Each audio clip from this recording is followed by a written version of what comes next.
High, আমি চম্পা। সকলকে জানাই সুপ্রভাত।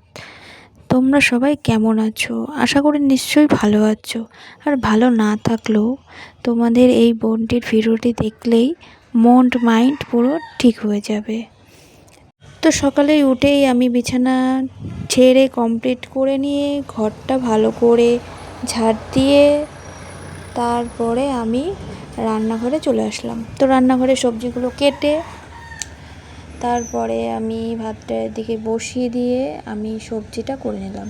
তো প্রথমে তেল দিলাম, দিয়ে তেলটা ভালো করে গরম হলে সবজিগুলো দিয়ে দিলাম। তো সবজি ভালো করে একটু নাড়াচাড়া করে নিয়ে তারপর একটু লবণ, একটু হলুদ দিয়ে দিলাম, দিয়ে ভালো করে ভাজা করে নিলাম। তো তারপরে একটু নাড়াচাড়া করে নিয়ে সামান্য একটু তেল দিলাম, দেওয়ার পরে আর একটুখানি নাড়াচাড়া করে নিলাম। নেওয়ার পরে ওই দিকটা দেখছি ভাতটা কতদূর হয়ে উঠেছে। তো দেখছি ফুটছে। তো তারপরেই আমি মশলাটা সবজিটা নাবি দিয়ে মশলাটা কষিয়ে নিলাম। তো কষানোর পরে তারপর সবজিগুলো দিয়ে দিলাম। সবজিগুলো দেওয়ার পরে একটু ভালো করে নাড়াচাড়া করে নিয়ে খানিকক্ষণ নাড়াচাড়া করলাম। তো করার পরে নাবি দিয়ে আমি আবার ডিমটা ভেজে নিলাম। ডিমটা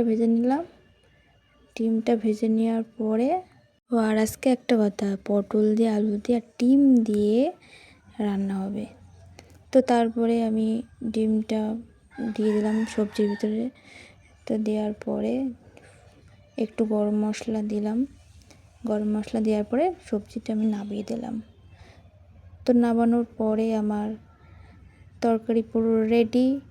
তো তারপরেই আমি স্নান করতে গেলাম। স্নান করে এসে কমপ্লিট করে নিয়ে তারপরে খাওয়া দাওয়া করে নিলাম। গাছ থেকে একটা পেয়ারা পারলাম। ভিডিওটা এখানেই শেষ